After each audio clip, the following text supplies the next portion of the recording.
अस्सलामुअलैकुम वरहमतुल्लाहि वबरकातुहू। दोस्तों, उम्मीद करता हूँ आप खैरियत से होंगे। मैं हूँ मोहम्मद मकसूद कासमी और आप देख रहे हैं बाग मदीना यूट्यूब चैनल। आप साइड में जो तस्वीर देख रहे हैं जिसमें खातून है और आइट साइड में बहुत सारे तलबा हैं, दाढ़ी टोपी वाले हैं। और ये वीडियो जो है कई दिन से सोशल मीडिया के ऊपर वायरल हो रही है। इस वीडियो में ये देखा जा सकता है कि वो शायरा चंद अशार पढ़ती है, उसके बाद वहाँ पर जो देखने वाले तलबा मौजूद हैं वो बहुत ज़ोर से शोर मचाते हैं। दोस्तों, मामला यहीं तक नहीं थमता है, बल्कि जब ये वीडियो सोशल मीडिया के ऊपर वायरल होती है, जो दारुल उलूम देवबंद के मुखालिफिन हैं हर वक्त वो बहाना ढूंढते रहते हैं कि दारुल उलूम देवबंद की कोई ऐसी बात मिल जाए उनके तलबा की या उनके असातिज़ा की और उनको हम बदनाम करने की कोशिश करने लगें। तो दोस्तों, कुछ ऐसा ही मामला हुआ इस वीडियो के वायरल होने के बाद। सोशल मीडिया के ऊपर लोग अजीब व गरीब हरकतें करने लगे, अजीब अजीब तरह के तबसरे करने लगे। तो दोस्तों, सबसे पहले मैं आप हजरात के सामने एक तबसरा पेश करता हूँ। उसके बाद ये जो मुशायरा मुनाकिद हुआ था महमूद हाल देवबंद में, इसके बारे में वजाहत भी पेश करूँगा। इसलिए आपसे गुजारिश है कि आखिर तक हमारे साथ बने रहें और पहली बार चैनल पर आए हैं तो हमारे इस चैनल को सब्सक्राइब कर लीजिए। चलिए दोस्तों, वीडियो को शुरू करता हूँ। तो दोस्तों, इस वीडियो के वायरल होने के बाद एक साहब लिखते हैं, मिलादुन नबी सल्लल्लाहु अलैहि वसल्लम, नातिया महफिलें, कुरान ख्वानी, ईसाले सवाब के खिलाफ लिखने और बोलने वाले और बिदात का फतवा देने वाले अब एक मोहतरमा से गज़ल सुन रहे हैं। एक तरफ पूरी दुनिया के हसास दिल मुसलमान क़ज़िया फ़लस्तीन और अहले फ़लस्तीन पर टूटते हुए गमों के पहाड़ को लेकर गमगीन हैं, और दूसरी तरफ तलबे दारुल उलूम देवबंद की ये अय्याशियाँ, देवबंद मदनी हाल में होने वाले मुशायरे का मंजर देखकर शैतान भी शर्मा जाए। मोहम्मद अब्बास अल अजहरी। और ये कोई एक पोस्ट नहीं है, सोशल मीडिया के ऊपर बहुत सारी पोस्टें हैं।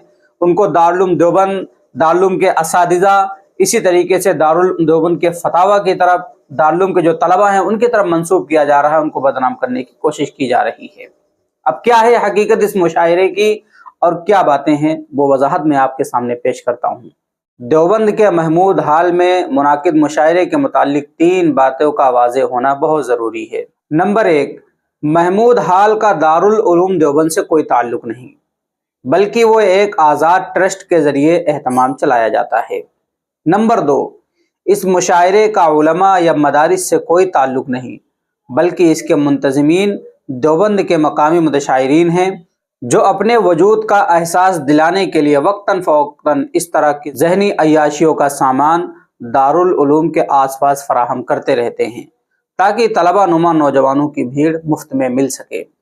नंबर 3, देवबंद में सफ़े अव्वल के शुअरा जैसे डॉक्टर नवाज देवबंदी, नदीम शाद देवबंदी, शम्स देवबंदी वगैरह हमेशा यहाँ के वक़ार का लिहाज रखते हैं, लेकिन कुछ मुतशायर फ़कत सियासी नेताओं और मालदारों को खुश करने के लिए इनके खर्च पर उनके नाम पर इस तरह के मुशायरे मुनाकिद करते हैं, ताकि उनकी कमाई हो सके। उन्हें डिबेट वाले मौलवी नुमा अफराद जैसे ही समझा जाए। देवबंद के अरबाब मदारिस से मेरी गुजारिश है कि जो भी तलबा नुमा नौजवान इस मुशायरे में नज़र आ रहे हैं, अगर वो मदारिस के तलबा हैं तो इन इदारों को फौरी तौर पर इन पर कार्रवाई करनी चाहिए। साथ ही महमूद हाल देवबंद के ज़िम्मेदारान से गुजारिश है कि किसी भी प्रोग्राम की इजाज़त देने से पहले इसकी नौइयत मालूम कर ली जाए, तभी इजाज़त दी जाए, ताकि हज़रत शेखुल हिंद रहमतुल्लाह अलैह के नाम से मंसूब इस इदारे का वक़ार बहाल रहे। क़ज़िया फ़लस्तीन ने ज़हन व दिमाग को माऊफ़ कर रखा है, लिखने का बिल्कुल सकत नहीं है, लेकिन अहबाब के बार बार इस्तिफ़सार पर यह वजाहत लिख दी। मेहदी हसन आइनी देवबंदी, उन्होंने इस तहरीर को लिखा, यह वजाहतनामा पेश किया है। दोस्तों, उम्मीद करता हूँ पूरी बात आपने सुन ली होगी और आपको वजाहत से पता भी चल गया होगा कि क्या हकीकत है। लेकिन कुछ लोगों को तो आग लगानी है, बगैर तहकीक के पता नहीं चलेगा कि कौन क्या कर रहा है, लेकिन उसमें नाम जो है दारुल उलूम देवबंद का, दारुल उलूम के तलबा का आ जाएगा। उम्मीद करता हूँ सारी बातें आपको समझ में आ गई होंगी। इसलिए सोशल मीडिया के ऊपर जो भ्रम फैलाया जा रहा है उसके बहकावे में बिल्कुल ना आएँ। दारुल उलूम देवबंद का, दारुल उलूम के तलबा का, दारुल उलूम के असातिज़ा का इसमें कोई रोल नहीं है। अब आप हज़रात का इसके मुताल्लिक क्या कहना है, नीचे कमेंट कीजिए और पहली बार चैनल पर आएँ सब्सक्राइब भी कर सकते हैं। चलिए दोस्तों, फिर मिलते हैं इंशाअल्लाह जल्दी किसी नए वीडियो में किसी नए टॉपिक के साथ। अस्सलामु अलैकुम वरहमतुल्लाहि वबरकातुहू।